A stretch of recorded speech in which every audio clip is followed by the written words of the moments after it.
The committee will come to order, and without objection, the chair is authorized to declare a recess of the committee at any time. We are convening for part 2 of our full committee hearing on violations of the Hatch Act under the Trump administration to hear testimony from Ms. Kellyanne Conway. I now recognize myself for 5 minutes to give an opening statement. Today, the committee was scheduled to hear testimony from Ms. Kellyanne Conway, counselor to the President, about her repeated violations of federal laws. This is the second time in 3 weeks our committee has attempted to obtain her testimony. We invited her to appear voluntarily at a hearing on June 26, but she refused. The committee then voted to authorize a subpoena to compel her to testify here today. In defiance of that subpoena, Ms. Conway is again refusing to appear. Since Ms. Conway joined the White House in January of 2017, she has repeatedly and flagrantly abused her position of trust.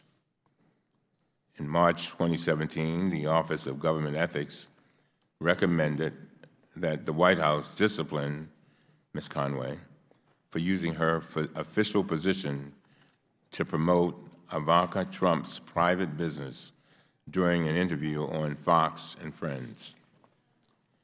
Rather than holding Ms. Conway accountable, the White House minimized the seriousness of Ms. Conway's violation by claiming that it was made in a, quote, light, offhand manner, end of quote.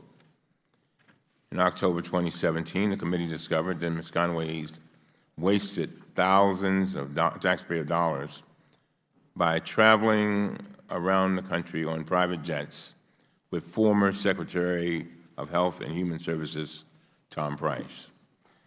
Secretary Price paid the taxpayers back, and then he resigned. Ms. Conway refused to reimburse taxpayers and faced no disciplinary action at all from President Trump. Most recently, on June the 13th, 2019, the Independent Office of Special Counsel, which is led by Henry Kerner, who was appointed by President Trump, issued a report recommending that President Trump fire Ms. Conway for, quote, persistent, notorious, and deliberate violations of the Hatch Act. The Hatch Act prohibits federal employees from using their official positions for partisan political purposes. The law ensures that the federal government is administered in a nonpartisan manner and that federal employees are protected from political coercion in the workplace. Mr. Kerner testified before our committee for more than 3 hours about Ms. Conway's violations of federal law. He called them, quote, clear, repeated, and knowing violations of the Hatch Act, end of quote. He also warned that since President Trump is not taking any disciplinary action against Ms. Conway, he is a, quote, he sends a, quote, false message to other federal employees that they need not abide by the Hatch Act or that senior officials are above the law. Now, today, Ms. Conway is violating a duly authorized subpoena issued by this committee. Ms. Conway is required to be here today to address her multiple violations of federal law, many of which occurred on national TV. Why is she not here? Just 25 minutes ago, the White House sent a letter to the committee claiming that Ms. Conway is, quote, absolutely immune, end of quote, from having to testify before Congress simply because she works in the White House. That is a completely baseless claim. Our committee has heard testimony from many White House officials under both Republican and Democratic administrations. Examples include multiple White House counsels, the Deputy Counsel to the President, an Associate Counsel to the President, a Deputy Assistant to the President, and the Director of the White House Office of Security. This is a clear-cut case. We're not requiring her to testify about advice she gave the President or about the White House's policy decisions. Let me repeat that, members. We are not requiring her to testify about advice she gave the President or about the White House's policy decisions. We are requiring her to testify before Congress about her multiple violations of federal law, her waste of taxpayer funds, and her actions that compromise public confidence in the integrity of the federal government. This illegal activity and the ongoing effort to cover it up must not be allowed to stand. This is bigger than just the Hatch Act or any other law.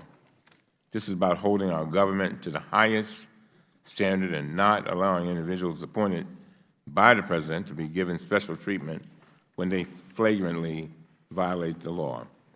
I must add that we have over 2 million federal employees who obey the Hatch Act every hour of their working day.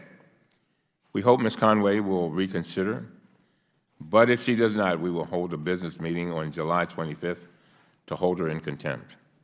I urge Ms. Conway to help us avoid this situation by agreeing to testify before the committee. I might note that this hearing was noticed for 4 o'clock today, and it is now 4:18.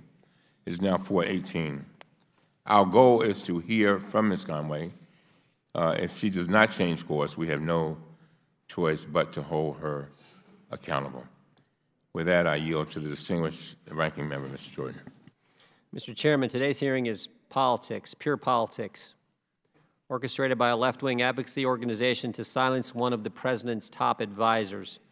CREW was founded by the Democrats' impeachment manager, Norm Eisen. That's right, the guy Jerry Nadler hired to run impeachment for the Judiciary Committee. They targeted Ms. Conway not because it was looking to clean up the government. They targeted Ms. Conway because she's effective.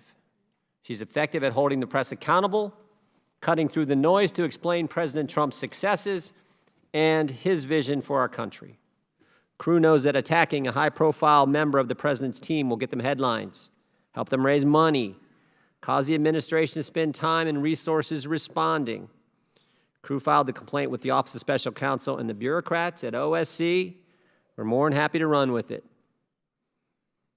The report produced by Kellyanne Conway was outrageous and unprecedented. During the Obama administration, OSC never made a recommendation to remove White House employee from federal service despite numerous Hatch Act violations. And when OSC did flag this unprecedented recommendation for the White House, OSC only gave the White House 16 hours, that's right, just overnight, to respond.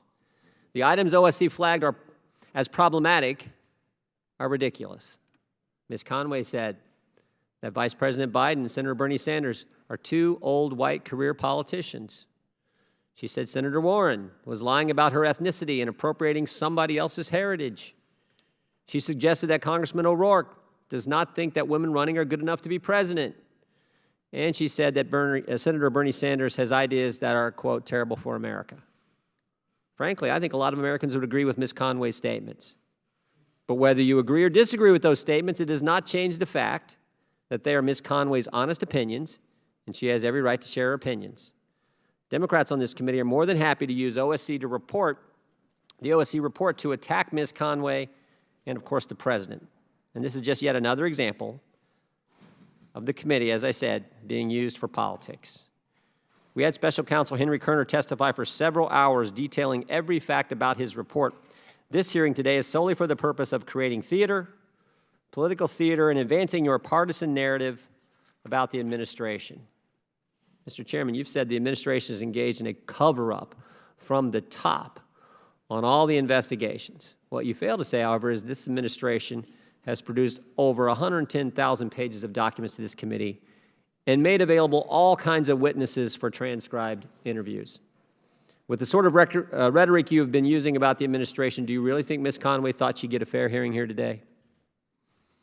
I don't think anyone's surprised that Ms. Conway decided to spend her afternoon doing her job on behalf of the American taxpayers rather than subjecting herself to a classic Washington political theater committee hearing. And to what end? This effort does nothing to improve the lives of everyday American, does nothing to fix the crisis at the border, rein in the opioid epidemic, or bring down drug prices. This committee is always strongest when we work together across party lines, but for the past 6 months, Chairman and his Democrat colleagues have chosen instead to take political shots at the President. Let's be clear. Ms. Conway's job is to advise the President and serve as a media surrogate to keep the American people apprised of the administration's views and action. This role is necessarily political and involves her answering questions about the state of politics in America. To suggest that in carrying out her duties, she ran afoul of the law is an attack on her First Amendment liberties. What we learned from Special Counsel Kerner 2 weeks ago is that he was upset that Ms. Conway did not stop everything she was doing, rearrange the way she does her job, and be subject to a bureaucratic gag order pursuant to his office's overly broad interpretation of the Hatch Act. If we allow the Hatch Act to be interpreted the way this OSC wants, it would have a chilling effect on executive branch employees that would silence both Republicans and Democrats for decades to come. I know that my colleagues and I would be amenable to a discussion about legislation that would clarify the bounds of the Hatch Act. That actually was brought up in our hearing when we had Mr. Kerner here. But we are not amenable to this overly broad use to attempt to silence a senior presidential advisor like we are witnessing this afternoon. I yield back. I am disappointed that Ms. Conway chose to defy the committee's duly authorized subpoena for her appearance. And I want to thank my colleagues for coming here today. I hope the White House will reconsider its position and cooperate with the committee. The hearing is adjourned.